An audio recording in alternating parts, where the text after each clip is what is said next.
We have a special spooky treat for you today.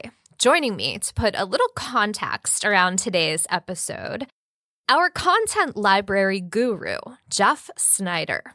He is joining me for a little bit of a spooky episode this time around. Good morning, Sal. That was terrible. Wow. No, we're keeping that in. I deserve that. That was Jeff's really bad impression of Dracula. Yeah. Good morning. Good morning. So we are back again, and we talked a little bit about this in our last interview. But what are we going to be talking about here today with the content library? So our next series is the spooky spots for Halloween. Mm-hmm. It's getting to be that time of year. The air is a little crisper, a little cooler. Leaves are starting to fall. You're starting to get some spooky stuff on TV, and it's kind of the perfect time of year to really delve into some of these. And this series isn't so much tips, recipes, health, that kind of stuff. We're focusing entirely on stories. So around the world, there are a ton of places that are just known for being spooky. Scary, haunting, whatever you want to call it. And over the course of the life of Meta Careful Living / the Shop and Enroll blog, we had a seasonal article that was called Spooky Spots for Halloween and the Year. So I gathered all these together, and that's what this series is. It's all of these spooky spots broken out geographically.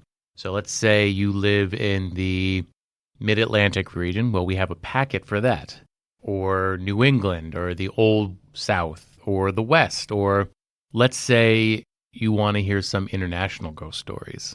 We've got a whole packet on that.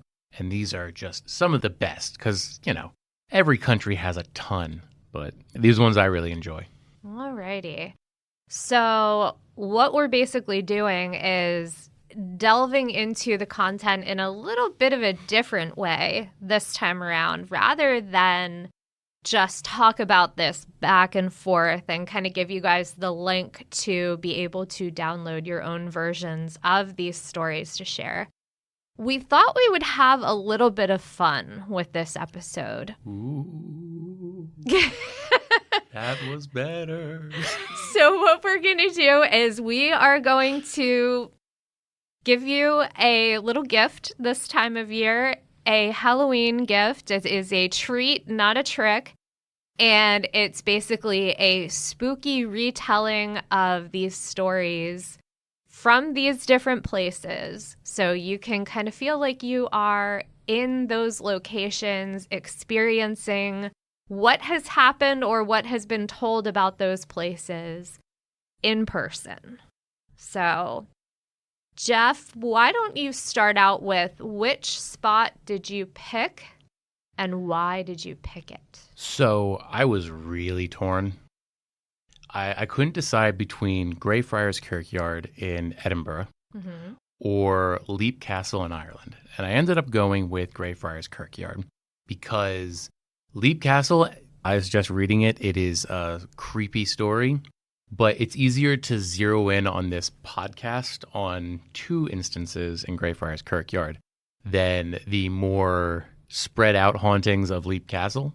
Ah, okay. It doesn't hurt that I've been to Greyfriars Kirkyard as well. Edinburgh is a beautiful city, and it's pretty easy to just stumble on Greyfriars Kirkyard, or if you're a Harry Potter fan or a fan of the spooky, you'll find yourself there probably. Okay. Well, without any further ado, I will let you get to telling your chilling tale.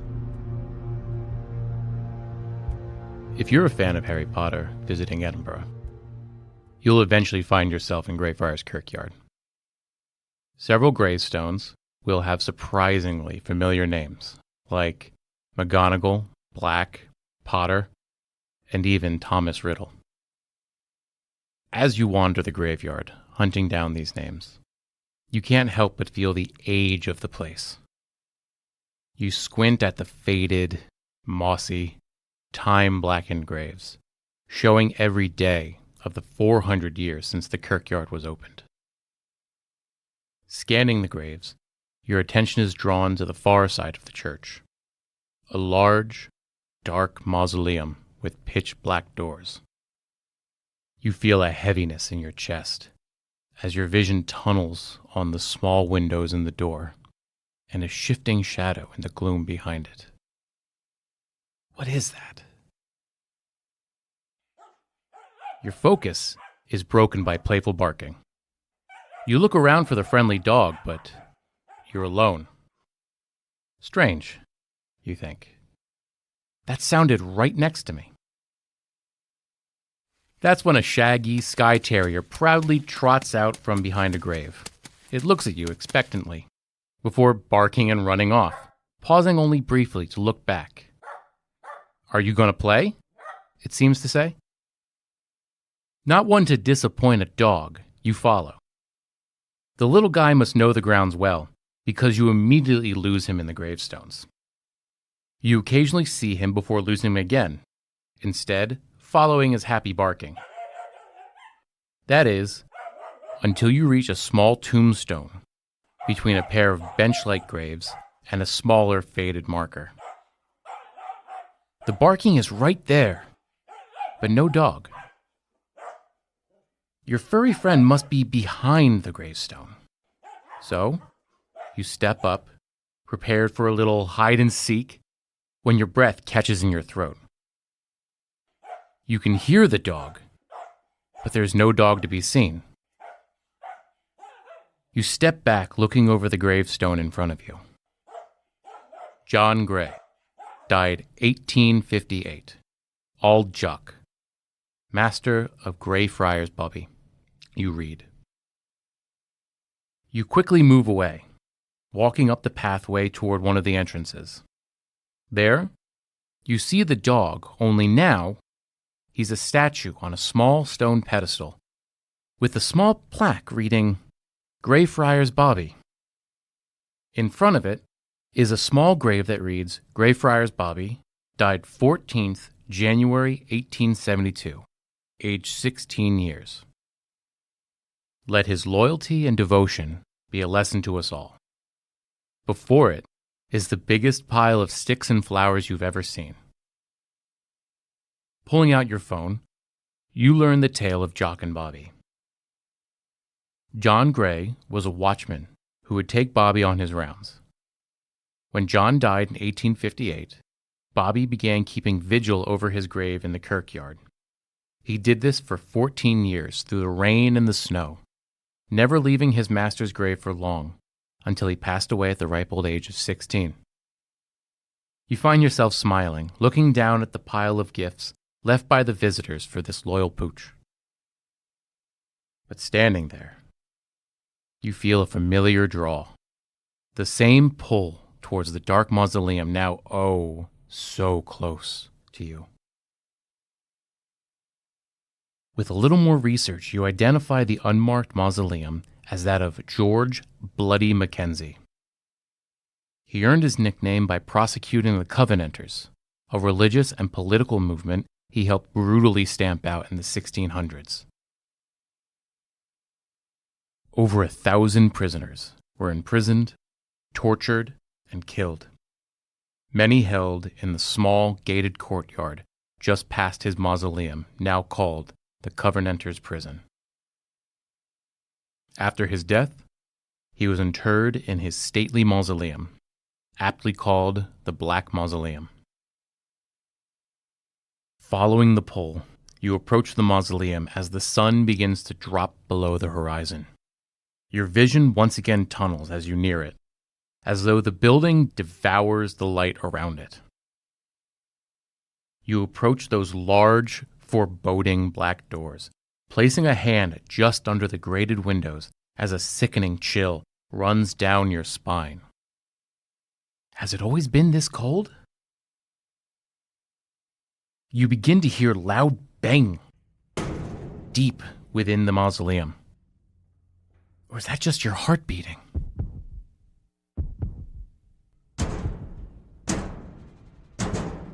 You look around. Are you the only one hearing this? You cautiously lean in, peering through the grates to glimpse at what could be making that noise.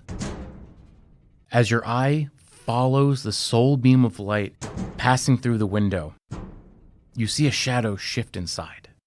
Then you feel an overwhelming wave of nausea hit as the scent of grave dirt and rot overpowers your senses. Touching the door, you feel a sharp pain as though a single long talon was running up it. The shadow moves closer and closer. You feel yourself spinning as your vision goes black. You awaken, after who knows how long, on the ground, with a familiar barking ringing in your ears. The last rays of the sun are fleeing the graveyard as you look around. Still no sign of the dog, though you feel its presence around you. Looking up, you see the black mausoleum looming threateningly over you. Pulling yourself off the ground, you make a beeline out of the kirkyard, followed by a happy yapping. You don't look back, not for a happy dog, and certainly not for what you now know to be one of the most reported haunting sites in the world. You just met the Mackenzie poltergeist, one of the most well-documented paranormal phenomena in the world. The spirit lay dormant until one stormy night in the late 90s, when a vagrant broke into the mausoleum looking for shelter. He certainly found shelter, but not one made for the living. Walking where the living should not tread, he found a weak spot in the floor. It gave out, and the man went tumbling down, landing hard on the floor below. Grabbing his lighter, he looked around, only to find that he had landed in a hidden body pit filled with too many remains to count. Worst of all, the vacuum caused by the mausoleum on top of it had caused them to decompose at differing rates, leaving behind some fresher than others. It is now believed he had fallen into a plague pit. The man fled the grounds in sheer terror, as recounted by a man walking his dog later that night. Since that night, the mausoleum has been active, with hundreds of recorded hauntings occurring, ranging from nausea and visual phenomena to spectral assaults leaving visitors bruised and scratched. The Mackenzie poltergeist remains active to this day, terrifying visitors who happen to get just a little too close.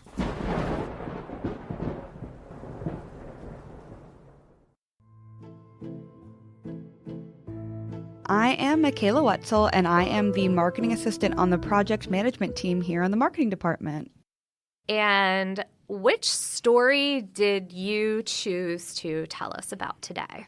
I'm going to tell you all about the Lalaurie Mansion in New Orleans.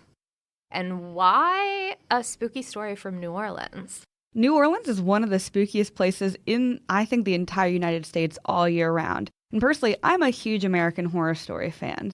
And if you know the Coven season, you'll know that this is a huge part of the plot. And if you don't know, go look it up. Okay, I will let you tell us the story that you have prepared to spook us with. You're in New Orleans for a friend's birthday. It's late at night, and you're the last one standing. Wandering the winding streets, you're looking for a little thrill. In a city like New Orleans, it's not difficult. You find yourself on Royal Street. Earlier in the trip, the group had done a ghost tour, passing the home that now stands directly to your left. Through the evening haze, you recall the stories from the tour of a cruel slave owner who tortured her slaves. The woman is so vile that the citizens drove her from the city, living out the rest of her days exiled in France. The name swirls in your mind, the Lalaurie Mansion. The greenish-gray walls of the mansion hide sadism that drew condemnation from even other slave owners. Your eyes glide over the building when it catches on something peculiar. The gate, which was so securely locked during the tour, appears slightly ajar. Looking about, you see the streets are strangely empty, giving you a once-in-a-lifetime opportunity. There are no lights in the windows, so nobody's home. Crossing the street, you test the gate. Yep, somehow open. Do you dare go inside? You consider yourself a skeptic, but the thought of sneaking into such a reputedly scary place is too much.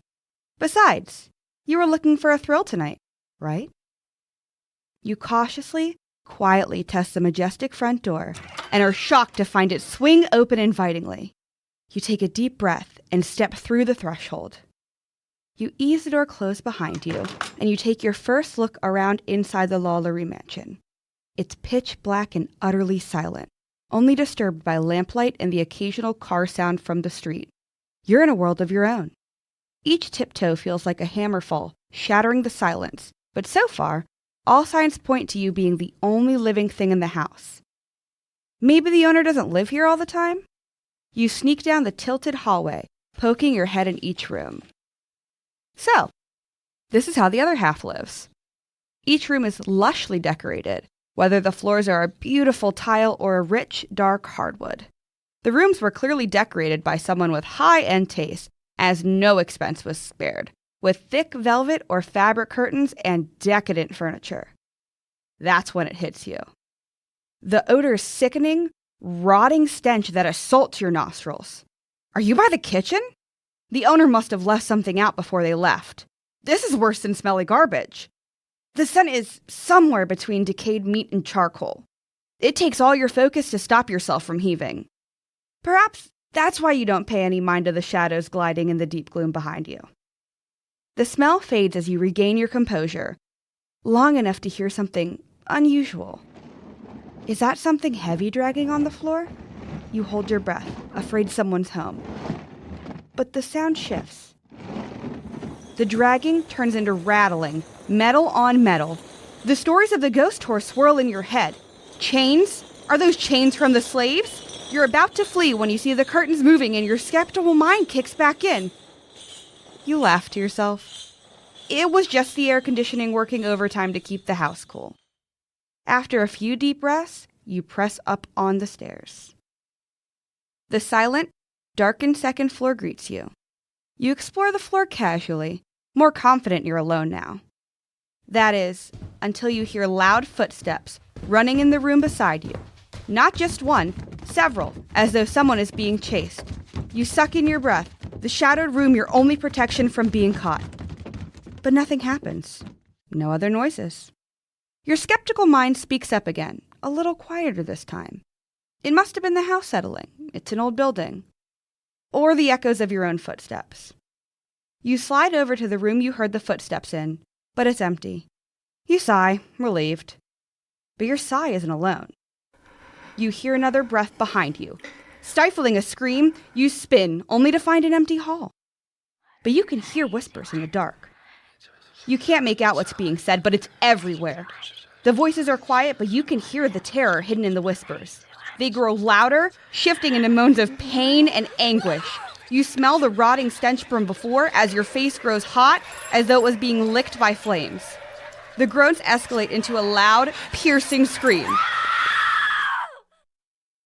And suddenly, it all stops as fast as it began. You've had enough, and you make your way down the hall towards the stairs. You stop dead in your tracks as a young African-American girl in tattered rags runs out of the room ahead of you, stopping in front of you with a terrified look on her face. That's it, you think. You're caught. But the child looks you straight in the eyes, gasping, "The mistress is angry! She's after me!" She desperately flees past you, fear pervading each step. Frozen in place, your eyes follow her, and that's when you see it. As the girl passes you, you see the ragged, oozing wounds from the whips and other cruel devices of sadism. Her head split open from a malicious, bludgeoning blow. You see the shackles on her wrists and ankles, and as she passes you, she releases an otherworldly scream that fills the halls. But she isn't alone. You can feel the hallway filled with others, tormented beyond comprehension. And then, silence. You turn only to find a darkened hallway. No whispers, no stench, no girl. The spell over your legs shattered, you get out of there with no hesitation. In fact, you make a beeline straight back to the hotel, where your friends are all fast asleep. At least you're safe, surrounded by others.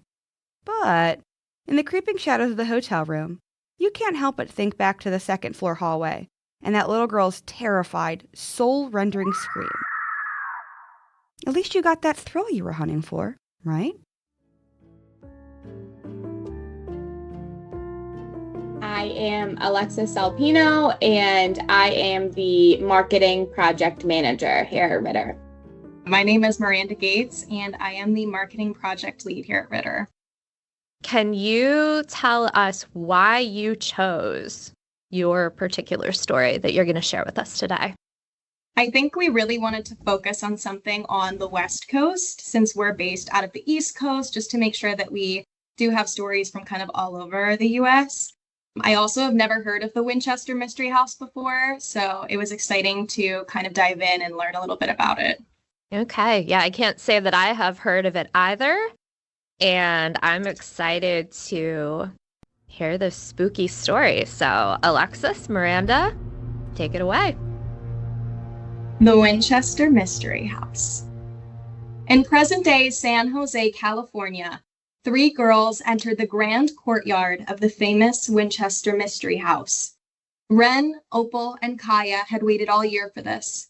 Kaya's dad, who works for the San Jose Tourism Bureau, managed to pull some strings and got the green light for them to stay overnight. They made their way to the entrance where a dark-haired woman in a high-necked, old-fashioned dress waited to greet them. Good evening. My name is Sarah Lockwood. Welcome to the Winchester House. The trio followed Sarah inside and dumped their overnight bags on the ground, ready to explore the historic building. They began their journey in the living room. The house appeared outdated, with dark window coverings and floral furniture. Despite its outward appearance, the inside was still in decent shape. Sarah showed them upstairs to their bedrooms where they would spend the night. They were immediately greeted with a weird smell. What is that smell? Ren asked Kaya. It almost smells like someone lit a firework. Kaya turned to face Sarah. Sarah, did this house ever catch on? But Sarah was already gone. Maybe she had somewhere else that she needed to be, Remarked Opal with a smile. I'm sure it's fine. Kaya frowned, realizing they would not be getting a guided tour or even directions to the nearest bathroom. Something must have been on the railing coming upstairs because she suddenly realized her hands were incredibly sticky. I'm going to run to the bathroom and wash my hands quick. I'll be right back. After opening every door on the second floor and not finding a bathroom, Kaya headed up a second set of stairs, hoping to discover a bathroom on the third floor. The third floor staircase was narrow and steep, with a closed door at the top sectioning off the rest of the house. Kaya tiptoed up the staircase and was reaching for the door handle when she heard one of the bedroom doors on the second floor slam shut behind her.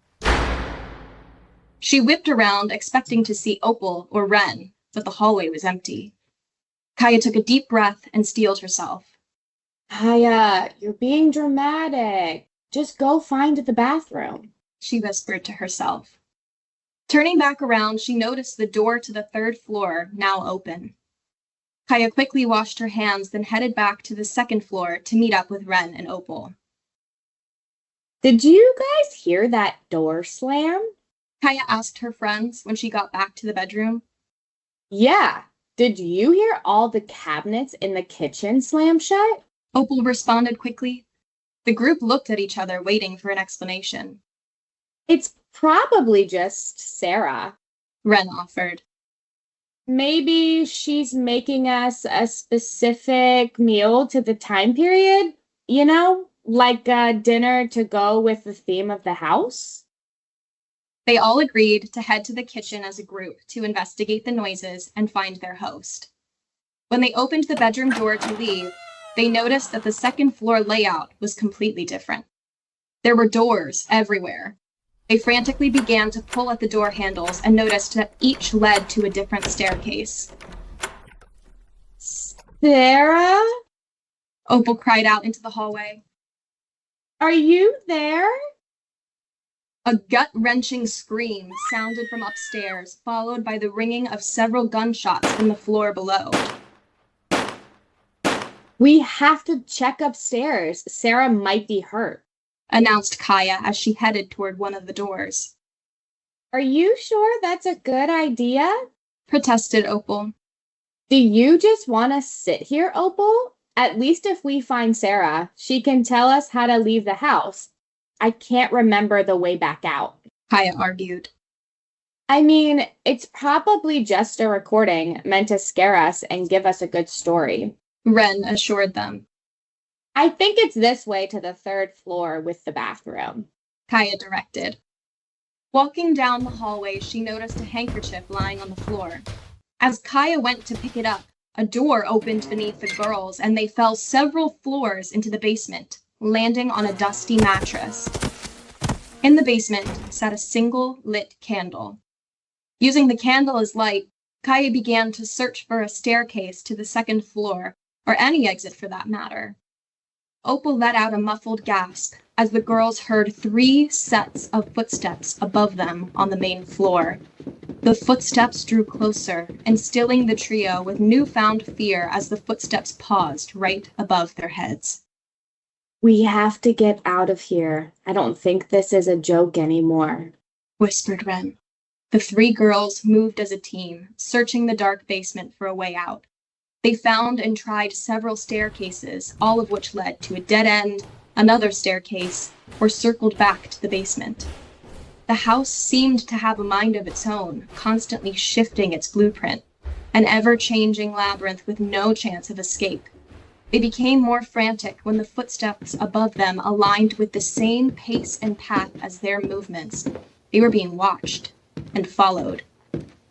An hour had gone by with no luck. The girls huddled on the dusty mattress, trying to come up with another plan. There has to be a way out of here, puffed an out-of-breath Opal. The girls shuddered at the continued screams and gunshots still echoing throughout the house. They sat in silence, completely out of ideas, with no lingering hope of leaving the Winchester house safely. A light tinkling noise filled the space. Ren tilted her head. Do you hear that? It sounds like keys. A black cat appeared and hopped onto the bed, letting out a ghostly. The cat ran to one of the basement walls and began obsessively clawing at the bricks. Kaya noticed a brick out of place. She pushed the dislodged piece back into its original spot and the wall transformed into a door. They had found a hidden staircase leading to the 2nd floor. Let's get out of here, sobbed Opal. Ren, Opal, and Kaya raced out of the front door. Winded, they risked one final glance back at the Winchester Mystery House. 3 figures stood on the front steps. Sarah Lockwood, the woman who had greeted them, along with a little girl and a gaunt-looking man holding a bloodied handkerchief and a rifle. Finally, the pieces of the puzzle clicked into place. Sarah Lockwood was Sarah Winchester, owner of the Winchester house. The girls watched as the figures turned as if to walk back inside and dissipated in front of their eyes.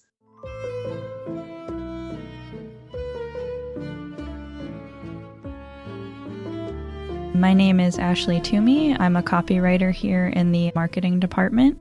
So I basically write copy for the website, the blog, some campaigns and stuff like that. That's pretty cool. You volunteered for this project here today. What site are you going to be telling us about? Yeah, so I picked Salem, Massachusetts, which, a lot of people probably wanted to pick. And the only reason I really did was because I've actually been there. I visited a lot of locations. I even went on a ghost tour, which was really cool. And I actually captured what I thought was a ghost in a window, but you really had to zoom in on it to actually see it. I don't know whether that's cool or whether that is terrifying, to be quite honest. But Salem definitely has a colored history, so I will let you take it away with your spooky story. Nestled in the heart of Salem, Massachusetts, lies the creaky old house of Judge Jonathan Corwin, heir to one of the largest Puritan fortunes in the entirety of New England. Built in 1675, the home of Judge Corwin was later coined as the Witch House in 1856, when the home was purchased and marketed as a tourist attraction that still stands to this day, attracting large crowds every fall to its doorstep. It's the only house still standing in Salem that has a direct tie to the Salem witch trials, so it's seen its fair share of dark history. When I visited Salem 10 years ago on a vacation, this house was the #1 location on my list that I wanted to visit. I'd always believed in ghosts, even if I had never had a direct experience with them before, but without an experience, I was beginning to feel like maybe I was wrong. But the witch house is notoriously haunted, so I had to go see for myself. There was a noticeable chill in the air when I first took my step onto the property. That had to be the effects of the infamous Corwin curse. 8 members of the Corwin family, including children, died in the house due to premature death, which crippled the estate. When you count the witch trial's death count, 20 innocent lives lost after being accused of witchcraft, the number looms even higher. Death seemed to perch upon Judge Corwin's shoulder. The house is a portal taking you right back to 1692. Scenes straight from the past are scattered throughout the house, with mannequins and 17th century furniture mimicking what life was like back then for Judge Corwin and his family. There were even some superstitious objects used to quote-unquote ward off witchcraft, like a black shoe hidden in the wall and a poppet, supposedly used for casting spells. We entered the house with a decently large group of tourists, and I hadn't really paid attention to anyone else except my family who had accompanied me. As I was touring the house, I noticed a woman in period clothing with a baby on her hip, standing in front of the fireplace. She must have been an actor paid to bring some life to the tour. She was dressed in a tightly wound brown bodice, her hair bound tightly up on top of her head. Her skin seemed taut against her bones, poking out from her collarbone. I could only see her from a diagonal angle, but in the glow of the fire, her youthful appearance, paired with the baby, shocked me. She was gently swaying the infant back and forth, lightly singing a song under her breath. Rock-a-bye baby on the treetop. The infant must have been sleeping since I didn't hear a peep from them. I was impressed with how realistic her dress looked and found myself staring longer than I normally would. Her quiet, calming sway was so hypnotic that I hadn't noticed that the tour had moved on to a different part of the house. I stood there alone, on the other side of the table from her. I wanted to talk to her, to compliment her impressive costume. I slowly began to move around the table, accidentally bumping into one of the chairs with a loud and jarring scraping ringing out in response. I looked down at the chair, startled by the noise, but when I looked back up, the woman and the baby were gone. A weight pressed on my chest, the guilt making it harder to breathe. They must have been startled too. I felt terrible. I wanted to find this woman and apologize. I almost certainly woke up her baby. She must have gotten away from me to calm the baby down. Even though she was certainly an actor, it must be hard for a baby to play a part. Strangely, I hadn't heard the baby start crying or even make a noise. Determined to find this woman to apologize, I wandered upstairs. I had to hurry. She could be anywhere in the house by now. I couldn't hear the chatter of the tour group anywhere anymore, so I must have been pretty far behind. I walked into the first bedroom and, luckily, there she was again. She stood by the window, looking like a perfect portrait from the late 17th century. Her back was to me as she stared out the window, still cradling the infant on her hip. Her lilting voice came again, echoing gently into the room. When the wind blows, the cradle will rock. When the bough breaks, the cradle will fall. As I stepped forward, an old wooden panel creaked under my foot. Her voice abruptly stopped. I quickly filled the silence. "I'm sorry for upsetting your baby earlier, ma'am," I said, my voice a bit shaky. "I know sometimes it can be hard to keep up your act when they're crying and fussing." The silence remained deafening. There was a beat before she began to turn around, agonizingly slowly. A faint light from the window shadowed her face, obscuring her features. I could only make out her silhouette.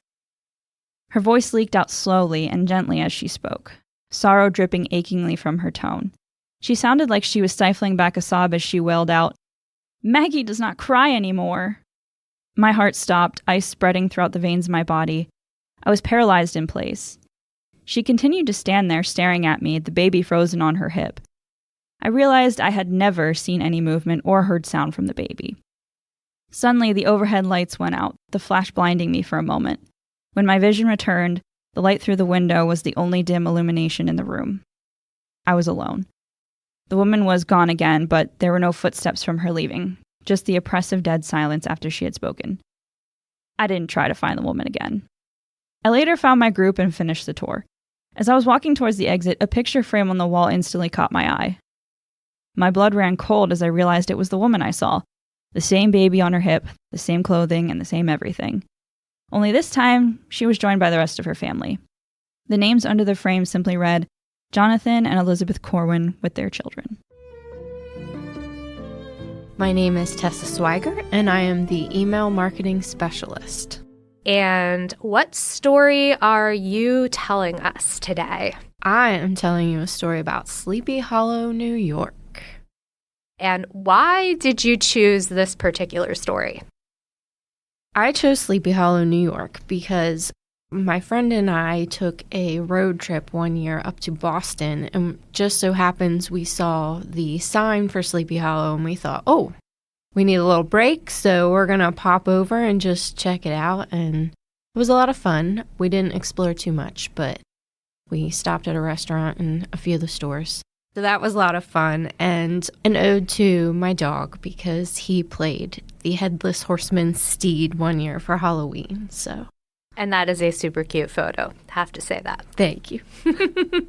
All right, let's get into Tessa's spooky story about Sleepy Hollow. It's Halloween time, and you've decided to take in the festivities in Sleepy Hollow, New York this year. You've never been a big horror fan, so the pumpkin carving, decorations, and street fairs are just your level of Halloween fun. During the daytime, you stroll through farmers markets or hike the beautiful autumnal countryside. At night, you settle down for a relaxing dinner or see the town's jack-o'-lantern display. You even attend a retelling of the legend of Sleepy Hollow, famously with the Headless Horseman and Ichabod Crane. One night, you buy a ticket for an event called Hulda's Night in a nearby state park. The evening is a small hike with local legends told by professional storytellers. Nothing is overtly scary, just the way you like it. After the event is over, you're feeling pretty good. You had a fun time hearing the stories and feeling invigorated by the walk. You're ready for another walk in nature. It's past dusk, but you have your flashlight and the full moon is illuminating the path. It would be a shame to waste such a beautiful evening. You just need to follow a few trails, leading you right back to the middle of town. Easy. So, you set off on your first trail, your way lit by the luminescent moon and your trusty flashlight.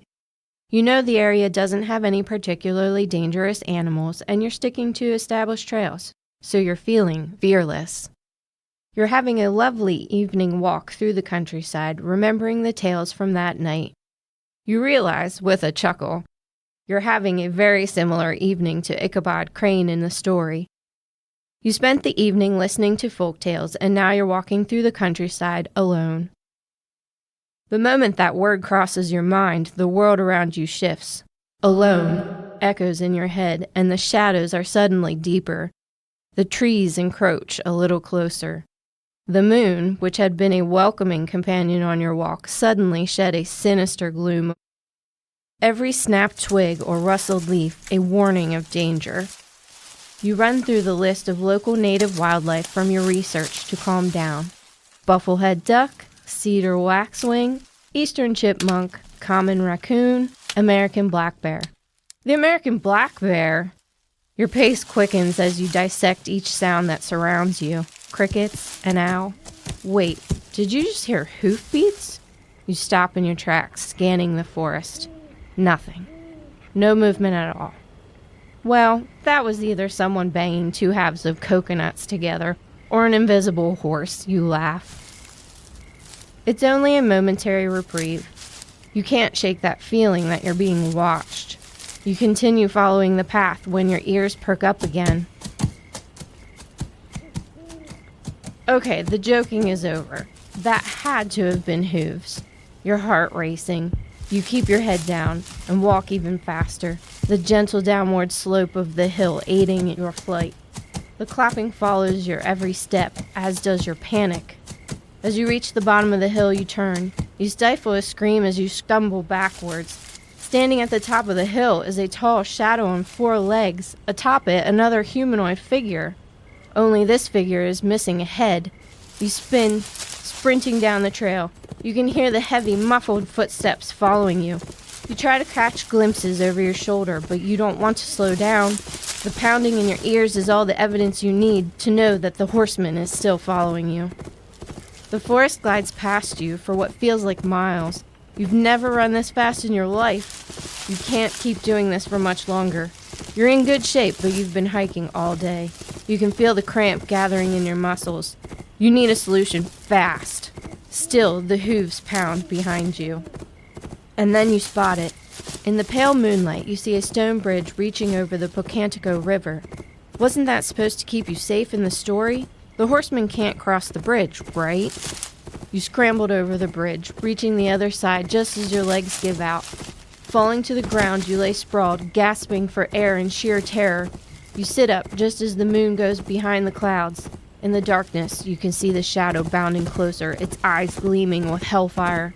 You close your eyes, awaiting the end. You feel a blunt force of a hoof slam into your chest, driving you into the ground, and then a hot tongue lapping at your face.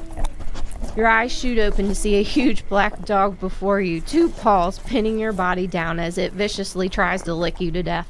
You laugh, reaching up to scratch its ears. The dog must have thought you were playing. Your panic made you think it was bigger and scarier than it actually was. You realize the dog is wearing a Halloween costume, a small saddle with a plush headless horseman on its back. This must have been someone's idea of a joke. You smile at the dog. Did you run away from home? You look around, recognizing where you are. You're not too far from the edge of town. Let's get you back home, buddy, you say. You follow the path as the forest thins out quickly. Soon you find yourself at the edge of a well-kept clearing and concrete paths and gravestones. The pathway has brought you to the edge of the Sleepy Hollow Cemetery. Great, you sigh. Well, at least you're not alone now. The dog pads happily alongside you, quietly matching your gait. Before long, you come upon a wooden bridge leading towards the center of the cemetery and your way out. You cross it when the dog barks for the first time. You turn back to see it waiting hesitantly at the edge. You lower yourself into a crouch, putting out your hand. Hey, it's all right. You don't have to be afraid, you say with a smile. The dog looks unsure, so you laugh and say, all right, we'll cross together. Walking back, you put a reassuring hand on its head. Looking up at you, you begin walking together. The plush headless horseman bobs with each step. As you reach the center of the bridge, you stop feeling the dog's fur against your hand. You look down and let out a gasp. You can see right through the dog. Stopping dead in your tracks, you watch as the dog continues to cross, growing more translucent with each step. By the time it reaches the other side, it's nearly invisible. As its paws touch the pavement on the far side of the bridge, it turns back to you. With a happy bark, it blinks out of sight. You rub your eyes and run to the other side. Surely it was a trick of the light, but the dog is nowhere to be seen. You walk the rest of the way back into town, feeling slightly dazed. As you finally get into bed, staring at the ceiling of your hotel, you ask yourself out loud, for the first time, did I just walk home with a ghost?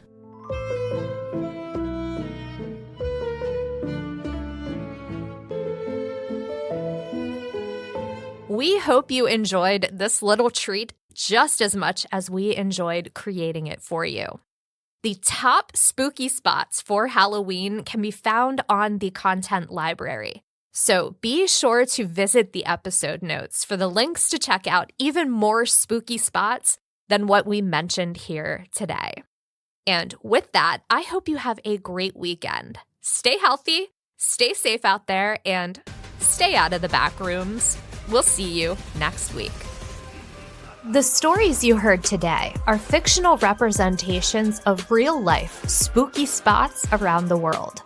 We do not condone trespassing or breaking and entering. We're also not responsible for any nightmares or loss of sleep you may suffer as a result of listening to this episode. Special thanks to our spooky storytellers, Tessa Swaggart, Miranda Gates, Michaela Wetzel, Jeff Snyder, Ashley Toomey, and Alexis Salpino.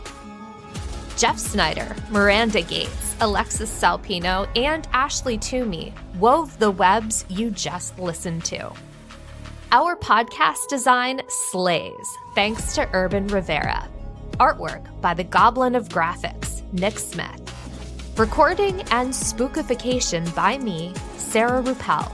We'd love it if you follow along with our show, because we may or may not already be following you.